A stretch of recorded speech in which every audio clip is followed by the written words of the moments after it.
In the heart of Atlanta, Georgia, where the streets buzzed with life and stories unfolded at every corner, a moment was about to take place that would leave an entire community talking for days.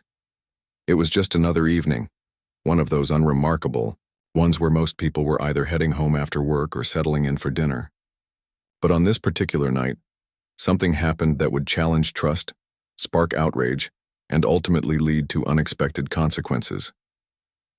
The story begins with a man driving his car down a quiet street lined with houses and small shops. He wasn't doing anything unusual, just obeying the traffic rules like any responsible driver. His vehicle, a sleek black sedan with tinted windows, blended perfectly into the neighborhood. What made this drive different wasn't visible from the outside. This wasn't just any person behind the wheel.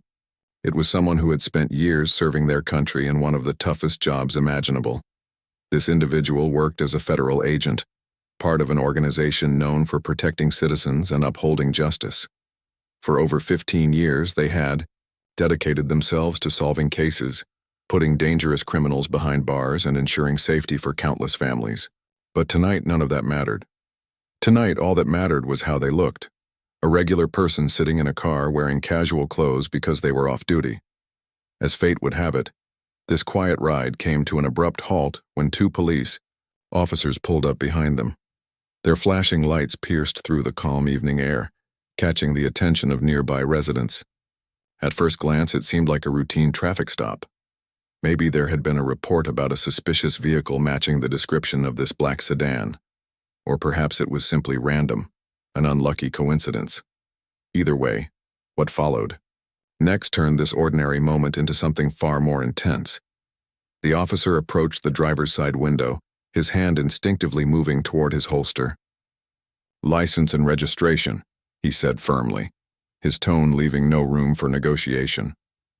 The driver remained calm but alert, knowing full well how quickly situations like these could escalate. Slowly, they reached for their wallet, careful not to make any sudden movements. As they handed over their documents, they also grabbed something else from the glove compartment, a badge and ID card. "I'm sorry, officer," the driver said politely, holding up the badge. "I'm actually with the Bureau." But before they could finish explaining, the atmosphere shifted dramatically. The officer didn't seem to hear them, or maybe he chose not to. Instead, he raised his voice, barking orders that echoed through the otherwise peaceful street. "Step out of the vehicle now." Tension filled the air as the driver complied, stepping onto the curb with their hands raised. By now, a second officer had joined the scene, positioning himself near the rear passenger door, his hand resting on his baton. Neighbors started peeking out of their windows, sensing that something serious was unfolding right outside their homes. Some even grabbed their phones, recording the scene as it played out in real time. What happened next would become the talk of the town, and beyond. For 7 long minutes, the situation teetered on the edge of chaos. Every word spoken, every move made, carried the weight of potential danger. And while the driver tried to remain composed, knowing their identity should clear things up, the officers showed no signs of backing down. It was during these tense moments that the true test of humanity began, not just for the people involved, but for everyone watching. Would reason prevail? Or would fear and misunderstanding dictate the outcome? Little did anyone know. An unexpected twist was just around the corner, ready to shock everyone and change everything. This is where our story takes its first dramatic turn, a moment that forces us to confront uncomfortable truths about trust, bias, and the power dynamics at play in everyday interactions. Stay tuned, because what happens next will leave you questioning what you thought you knew about justice and fairness. The tension was thick in the air, almost suffocating. The driver stood on the curb, hands raised high above their head, trying to stay calm despite the chaos unfolding around them. The two officers had their weapons drawn now, their faces tight, with focus and suspicion. It didn't matter that the driver had already shown them a badge. They weren't listening. All they saw was someone who fit a vague description, standing there under the harsh glare of their patrol car's headlights. "Keep your hands where I can see them," one of the officers shouted, his voice sharp and commanding. The other officer moved closer, gripping his baton tightly as if expecting trouble at any second. The driver took a deep breath, reminding themselves to stay composed. They knew better than to argue or make sudden movements. This wasn't the first time they'd been in a situation like this, though it never got easier. Each time felt heavier, more exhausting, like carrying an invisible weight that only grew with each encounter. But this moment wasn't just about them. It was about everyone watching. Neighbors had gathered on the sidewalks, some leaning out of windows, others stepping cautiously onto their porches. Phones were held up, capturing every detail of the scene. You could hear whispers spreading through the crowd. What's going on? Why are they pointing guns at him? Is he okay? People were confused, concerned, and scared, all at once. For the driver, those voices were both comforting and unsettling. On one hand, having witnesses meant accountability. Someone was recording everything, ensuring that no detail would slip away unnoticed. But on the other hand, being watched so closely added pressure. Every move they made, every word they said would be scrutinized later, and while they trusted their own intentions, they couldn't say the same for how others might interpret the situation. The driver tried again, speaking slowly and clearly. "Officers, please listen. I'm not a threat. I'm federal law enforcement." Their tone was steady, but inside their heart raced. They could feel sweat forming on their forehead, trickling down despite the cool evening breeze. "I showed you my badge, please check it." But the officers weren't budging. If anything, they seemed even more alert, their bodies tense, ready for anything. One of them barked back, "We'll handle this our way. Stay still and don't talk unless we tell you to." It was frustrating, not because the driver wanted to argue, but because they understood the gravity of the moment. A simple misunderstanding had spiraled into something far bigger, something that could easily go wrong. They thought about all the training they'd received over the years, all the times they'd been taught how to de-escalate situations like this. Yet here they were, powerless to stop it from escalating further. As the seconds ticked by, backup arrived. More police cars screeched to a halt, surrounding the black sedan completely. Red and blue lights flashed wildly, casting eerie shadows across the street. The crowd grew larger, murmurs turning into louder conversations. Some people started filming live videos, narrating what they saw to their online followers. Others called friends and family, urging them to come outside and witness what was happening. Through all of this, the driver remained silent, focusing on keeping their breathing steady. They glanced briefly at the growing number of officers, feeling the weight of their stares. There must have been at least 6 or 7 of them now, all armed and ready to act.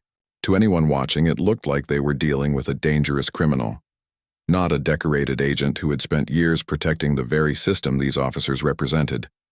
And yet, none of that mattered in this moment. What mattered was perception, the snap judgments people made based on appearances. Despite wearing a hoodie and jeans, the driver hadn't done anything wrong. But in the eyes of the officers, they were suspicious, simply because of how they looked. It was a bitter pill to swallow, especially for someone who had worked so hard to earn respect in their field. Back at headquarters, phones rang incessantly. Calls poured in from colleagues who had heard about the traffic stop and were frantically trying to reach their fellow agent. None of those calls went through, though. The driver's phone buzzed repeatedly in their pocket, vibrating against their leg, but answering it wasn't an option right now. Not when every movement was being watched so closely. Meanwhile, the officers continued barking orders, their voices overlapping in a cacophony of commands. "Face the car, spread your legs. Don't move. Keep your hands visible." It was overwhelming, not just for the driver but for everyone witnessing the scene. Even the neighbors, who didn't know the full story, could sense that something was off. Why were so many officers needed for a routine traffic stop? Why did they seem so convinced that this person was a threat? For the driver, the hardest part wasn't the shouting or the weapons pointed at them. It was the realization that, no matter how much they explained or proved their identity, some people wouldn't believe them. Trust had broken down before it even had a chance to form. That hurt more than anything else. Time seemed to stretch endlessly. 7 minutes passed, though. It felt like hours. The driver's mind raced with thoughts of what could happen next. Would someone finally recognize their badge? Would reinforcements arrive to clear things up? Or would this escalate further, leading to something irreversible? Just when it seemed like the standoff might reach its breaking point, a voice crackled over the officers' radios. It was authoritative, cutting through the tension like a knife. "Stand down, that's Agent Johnson. I repeat, stand down." The words hit like a thunderclap, freezing everyone in place. The officers exchanged glances, confusion rippling through their ranks. Slowly, hesitantly, they began lowering their weapons. One by one, they stepped back, creating space between themselves and the driver. Relief washed over the driver, though it was tinged with exhaustion. They lowered their arms slowly, exhaling deeply as if releasing all the pent-up stress from the past few minutes. "Thank you," they said quietly, their voice barely audible over the hum of the crowd. But even as the immediate danger subsided, questions lingered in the air. What had just happened? How had such a simple traffic stop turned into a scene, straight out of a movie? And most importantly, why had it taken so long for someone to step in and clarify the truth? For the driver, the answers wouldn't come easily. This incident wasn't just a personal ordeal. It was a reflection of deeper issues plaguing society. Issues of trust, bias, and systemic prejudice that couldn't be ignored anymore. As they stood there, surrounded by flashing lights and curious onlookers, they realized this wasn't just their story. It belonged to everyone who had ever felt judged based on their appearance rather than their actions. And as the night wore on, the ripple effects of those 7 minutes would spread far beyond this quiet Atlanta neighborhood, sparking conversations that would challenge communities, institutions, and individuals to confront uncomfortable truths about justice and fairness. The moment the voice crackled over the officers' radios, everything changed. The tension that had been building for what felt like an eternity suddenly began to ease, but not completely. The driver stood there, still processing what had just happened. Their arms were finally down, but their mind was racing. Who was this person on the radio? Why did they step in now? And why did it take so long for someone to recognize the truth? The voice belonged to a high-ranking officer from the local precinct, someone who knew the driver, not personally, but professionally. It turned out that the plate number of the black sedan had triggered a flag in the system. This wasn't just any car, it was registered to a federal agent. When the call came through, the commanding officer immediately recognized the potential disaster unfolding and intervened without hesitation. "That's Agent Johnson," he barked into the radio, his tone urgent and clear. "Stand down." For the officers at the scene, confusion spread like wildfire. They exchanged glances, unsure of what to do next. One by one, they lowered their weapons, though some hesitated longer than others. The driver watched as the circle of armed officers slowly loosened, creating space around them. But even as the immediate threat subsided, the weight of the situation didn't disappear. If anything, it grew heavier. The crowd of neighbors and bystanders, who had been filming and whispering among themselves, erupted into murmurs of disbelief. Some people gasped, while others shook their heads in frustration or relief. Phones continued to record, capturing every second of the aftermath. For many, this was more than just a traffic stop gone wrong. It was proof of something deeper, something troubling about how quickly situations can spiral out of control when bias and fear take over. As the officers stepped back, one of them approached the driver cautiously. His demeanor had shifted slightly. He no longer seemed aggressive, but there was still a hint of defensiveness in his posture. "Sir," he said, his voice quieter now, almost apologetic. "We didn't realize. We got a report about a suspicious vehicle and..." The driver cut him off gently but firmly. "I understand," they said, their voice calm but laced with exhaustion. "But you saw my badge. You heard me say I'm federal law enforcement. And yet..." Their words trailed off, leaving the sentence unfinished. There was no need to say more. Everyone present, the officers, the bystanders, even the driver themselves, knew exactly what they meant. It was a moment of raw honesty, one that exposed the cracks in the foundation of trust between law enforcement and the communities they served. For the driver, it wasn't just about this specific incident. It was about all the times before this when similar situations had played out differently. For people who weren't as fortunate, for people who didn't have backup arriving in time, for people whose voices were silenced before they could even be heard. Back at headquarters, the phone calls that had gone unanswered during the standoff were finally returned. Colleagues from the bureau reached out, offering support and asking for details. News of the incident spread quickly within the agency, sparking outrage among those who knew the driver personally. Friends and mentors called to check in, their concern evident in every word. "Are you okay?" they asked repeatedly. "What can we do?" The driver appreciated the gestures, but they couldn't shake the feeling of unease that lingered. Physically, they were fine. No harm had come to them. Emotionally, however, they were drained. The adrenaline that had kept them alert during the confrontation was fading, replaced by a deep sense of fatigue. They sat in their car for a few moments after the officers left, staring at the steering wheel, trying to process everything that had happened. Outside, the crowd began to disperse, though not entirely. A few people stayed behind, wanting to make sure the driver was all right. One elderly woman walked up to the car, her face lined with worry. "Are you okay, dear?" she asked softly, leaning down to peer through the open window. Her kindness caught the driver off guard, and for a brief moment they felt a lump rise in their throat. "I'm fine," they replied, forcing a small smile. "Thank you for asking."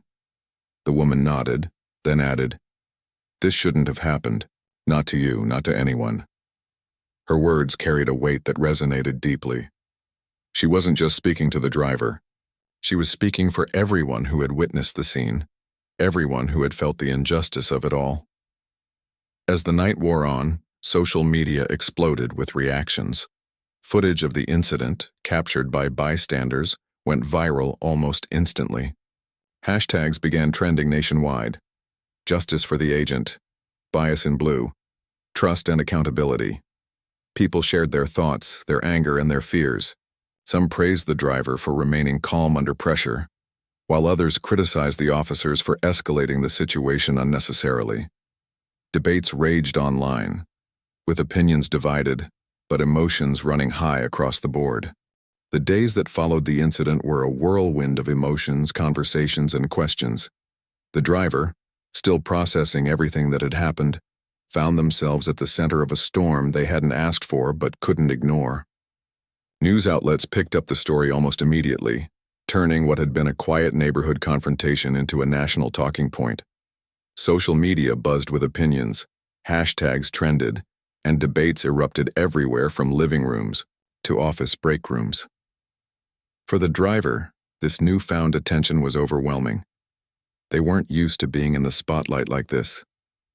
Sure, their job as a federal agent often involved high-stakes situations, but those usually stayed behind closed doors, away from public scrutiny. This time, however, there was no escaping it. Every detail of the traffic stop, the flashing lights, the drawn weapons, the tense standoff, had been captured on video and shared thousands of times online. Strangers weighed in, dissecting every moment, offering praise or criticism without knowing the full context. At first, the driver tried to keep a low profile. They avoided watching the news or scrolling through social media, knowing it would only add to the stress they were already feeling. But avoiding the conversation entirely wasn't an option. Friends and colleagues reached out constantly, checking in to see how they were holding up. Some offered words of encouragement while others expressed outrage on their behalf. "You shouldn't have had to go through that," one coworker said during a phone call. "It's not right." But what struck the driver most was the sheer volume of messages they received from people they didn't even know. Complete strangers sent emails, letters, and direct messages, sharing their own experiences of bias and injustice.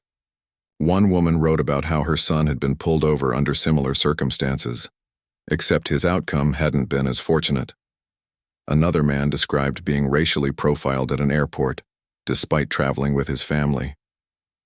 Each message added another layer to the driver's understanding of the bigger picture.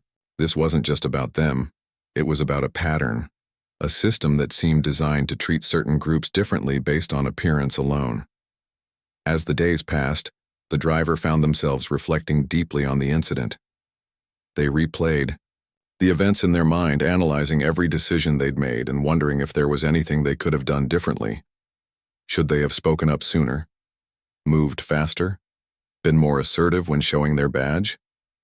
These thoughts gnawed at them, even though they knew logically that none of it was their fault. The officers had jumped to conclusions before giving them a chance to explain. That wasn't something they could control. What kept the driver grounded during this chaotic time was the support system around them. Their close friends and family rallied together, reminding them that they weren't alone. One evening, a group of colleagues came over to their house, bringing food and laughter to lighten the mood.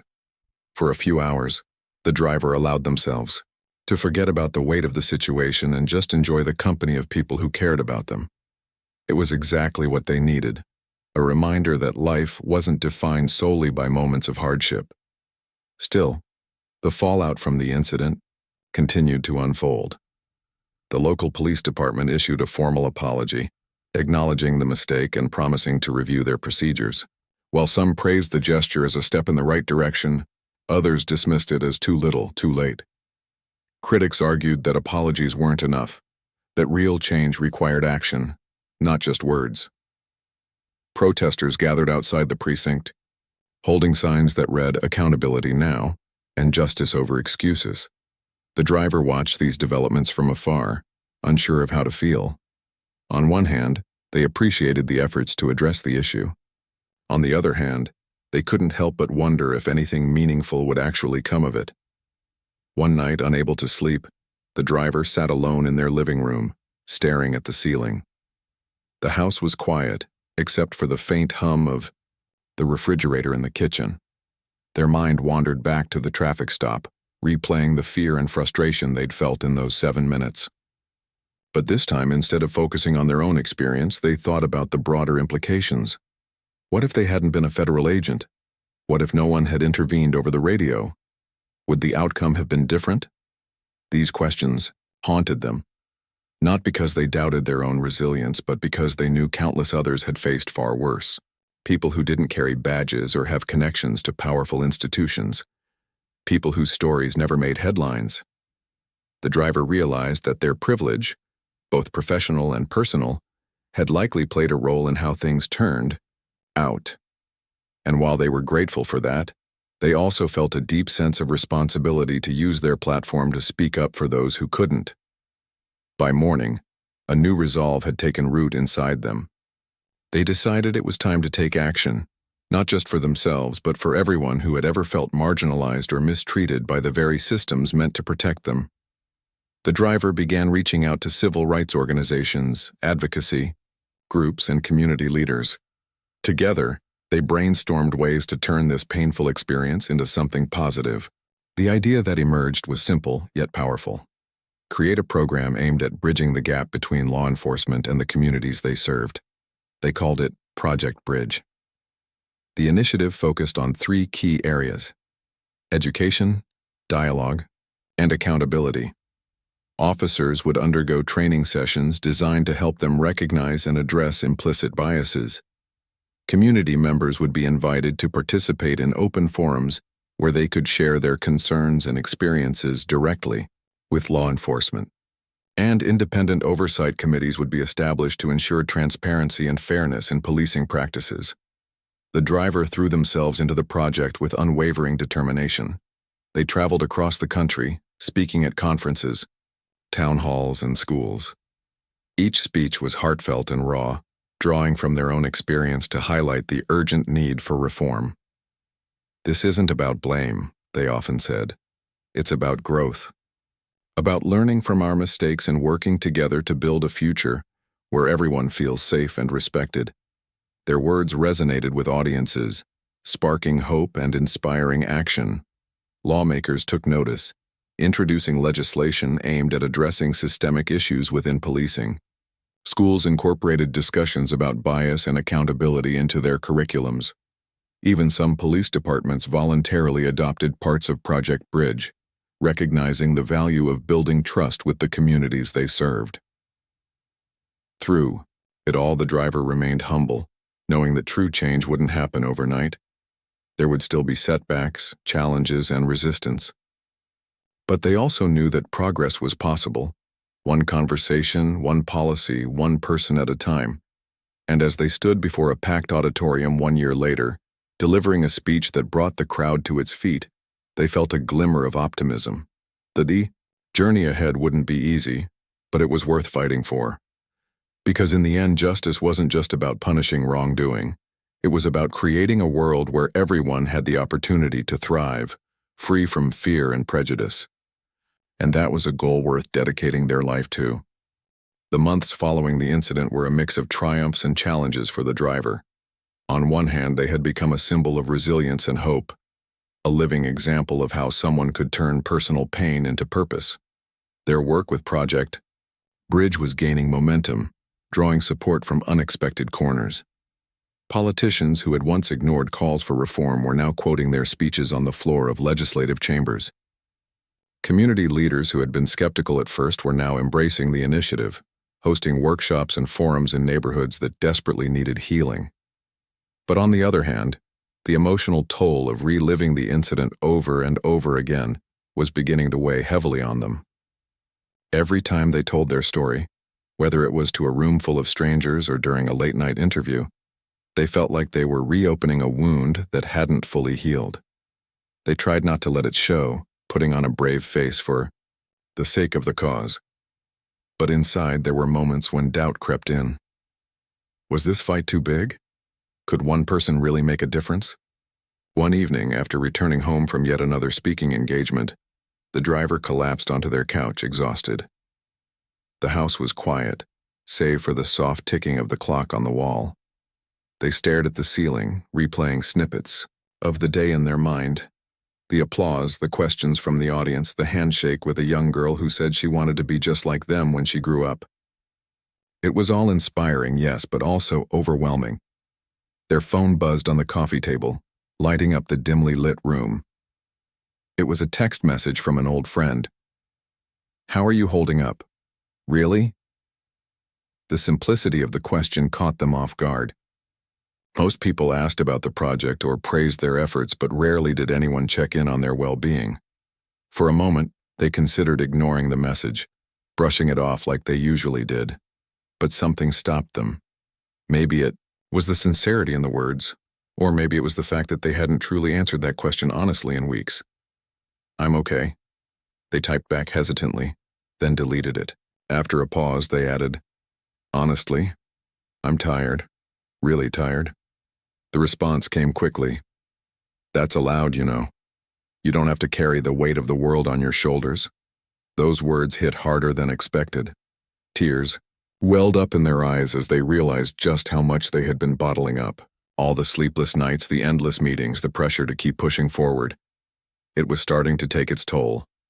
They weren't invincible, no matter how strong they appeared to others.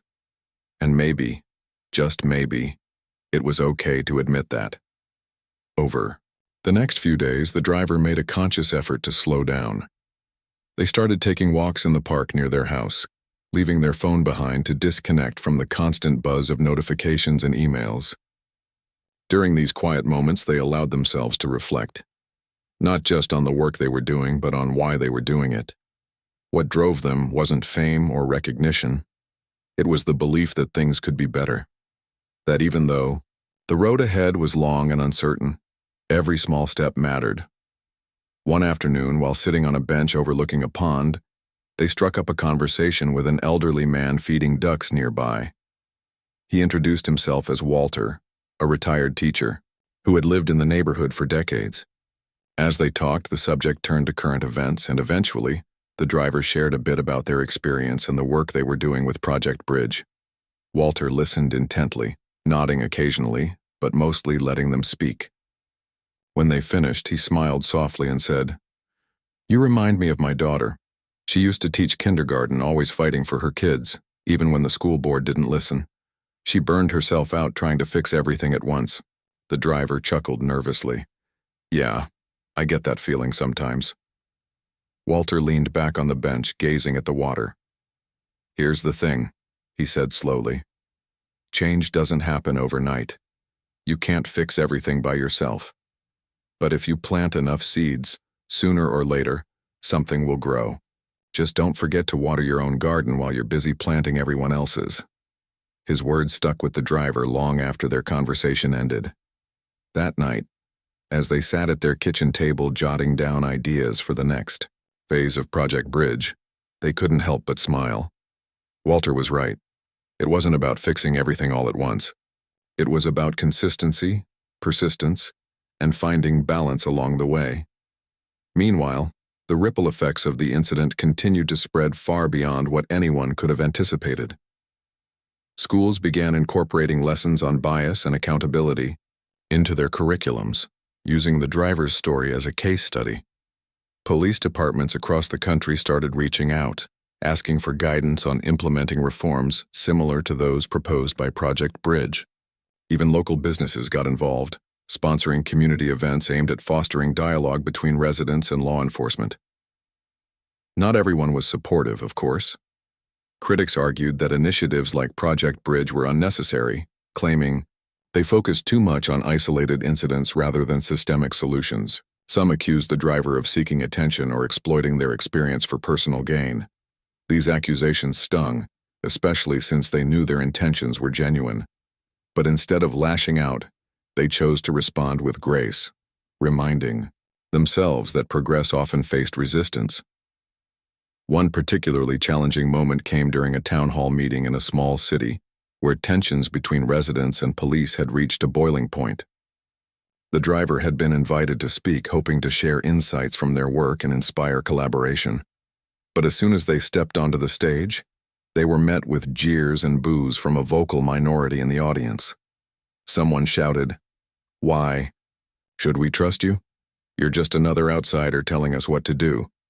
For a split second, the driver froze, unsure of how to proceed. Then, drawing on years of experience staying calm under pressure, they took a deep breath and spoke directly to the crowd. "I understand your frustration," they said, their voice steady despite the chaos. "I've been where you are, feeling angry, hurt, and powerless. But yelling at each other won't solve anything. Listening might." To their surprise, the room gradually quieted down. Not everyone agreed with them, but many nodded in acknowledgement, recognizing the truth in their words. By the end of the meeting, several attendees approached them privately, thanking them for coming and sharing their perspective. One woman hugged them tightly, whispering, "Thank you for not giving up on us." These moments of connection kept the driver going, fueling their determination to keep pushing forward. They knew the fight for justice and equality wouldn't end anytime soon. There would still be protests, debates, and difficult conversations. But they also knew that change was possible. One person, one conversation, one action at a time. The sun set on another long day. The driver stood on their porch watching the sky turn shades of orange and pink. Despite the challenges ahead, they felt a renewed sense of purpose. This journey wasn't just about them. It was about creating a legacy of compassion, understanding, and hope. And as daunting as that task might seem, they believed with every fiber of their being that it was worth it. The months turned into a year, and the driver's journey transformed from a personal mission into a movement that touched lives across the country. Project Bridge had grown beyond anything they could have imagined when they first started. What began as a small idea born out of pain and frustration had evolved into a nationwide initiative, sparking conversations in places where silence had once reigned supreme. The driver traveled tirelessly, from bustling cities to quiet rural towns, sharing their story and listening to others. Each stop along the way reminded them why this work mattered so deeply. One crisp autumn morning, the driver found themselves standing in front of a packed auditorium at a university in the YI, Midwest. Students filled every seat, their faces eager and curious. Some clutched notebooks ready to jot down insights, while others leaned forward, hanging on every word before it was even spoken. This was one of the largest crowds they'd addressed. But instead of feeling nervous, they felt energized. There was something about being surrounded by young people, their energy, their idealism, that made the weight of the past year feel lighter. if only for a moment. As they stepped onto the stage, the room erupted in applause. It wasn't the polite kind reserved for formal speeches. It was heartfelt, thunderous, almost deafening. The driver paused, taking it all in, letting the sound wash over them like a wave. For someone who had spent so much time doubting whether their efforts truly made a difference, moments like this were a powerful reminder that they did. "Thank you," they said into the microphone, their voice warm and steady. "Thank you for showing up today, for caring enough to listen." They scanned the crowd, making eye contact with as many people as possible. "I'm not here to tell you what to think or do. I'm just here to share my story. And maybe, through that, we can find some common ground." They launched into their speech, weaving together the details of the traffic stop that had changed their life with the lessons they'd learned since then. They talked about fear, not just the fear they'd felt during those 7 tense minutes, but the fear that so many people carry every day.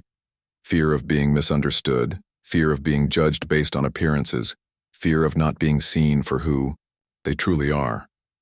But they also spoke about hope, the kind of hope that comes from knowing change is possible, even when it feels impossibly far away.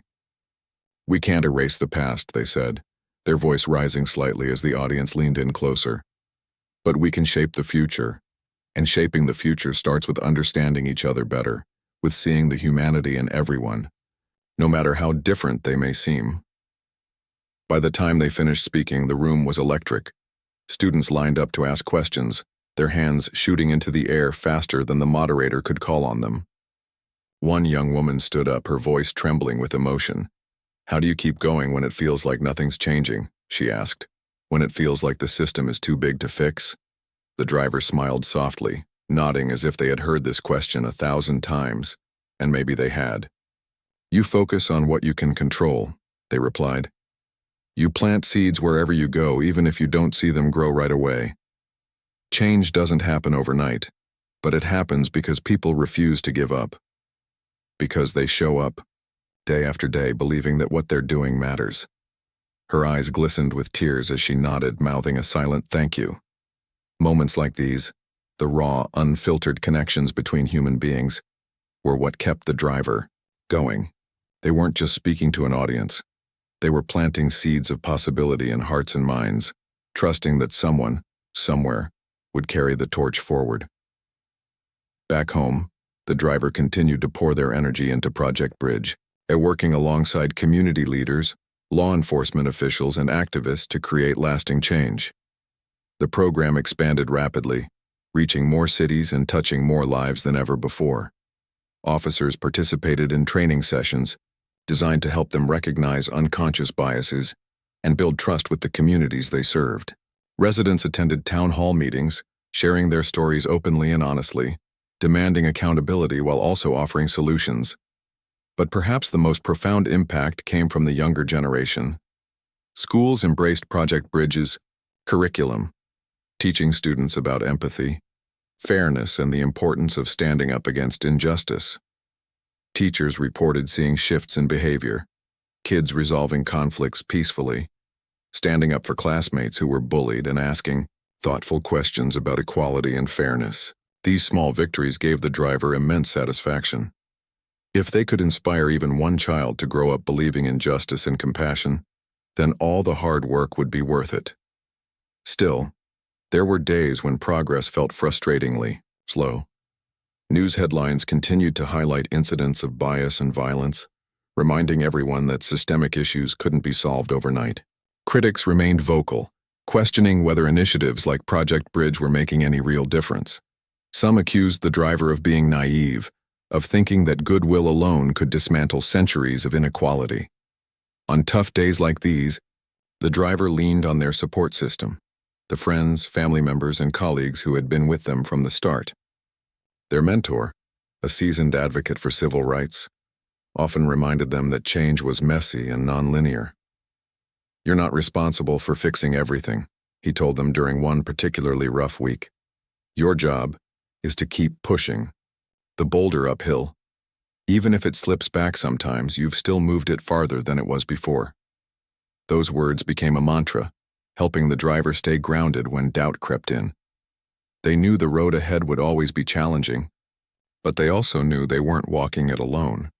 Every person who attended a workshop, signed a petition, or simply listened to someone else's perspective was part of the journey. A year after the incident that sparked it all, the driver returned to Atlanta, the same city where it had happened. This time, however, the atmosphere was different. Instead of tension and fear, there was a sense of unity and purpose. A large gathering had been organized to celebrate the progress made over the past 12 months. People from all walks of life came together, police officers shaking hands, with community leaders, parents introducing their children to activists, strangers exchanging smiles and stories. Standing on the stage, overlooking the sea of faces, the driver felt a surge of gratitude. "This isn't the end," they said, their voice filled with conviction. "It's just the beginning. We've come so far, but there's still so much work to do. So let's keep building bridges, not just between communities, but within ourselves. Let's remember that justice isn't blind, it sees everything, and it demands better from all of us." As the crowd erupted in applause, the driver took a step back, allowing the moment to sink in. The sun dipped below the horizon, casting a golden glow over the park where they stood. In that instant, they realized something profound. The fight for justice wasn't just about fixing broken systems, it was about healing broken relationships, about finding ways to connect, to understand, to care. And as long as there were people willing to try, there was hope. Hope that tomorrow could be better than today. Hope that the seeds planted today would blossom into a brighter future. Hope that one day no one would have to endure what they had endured that fateful night in Atlanta. With a deep breath and a grateful heart, the driver stepped off the stage, ready to continue the journey. One step, one conversation, one bridge at a time.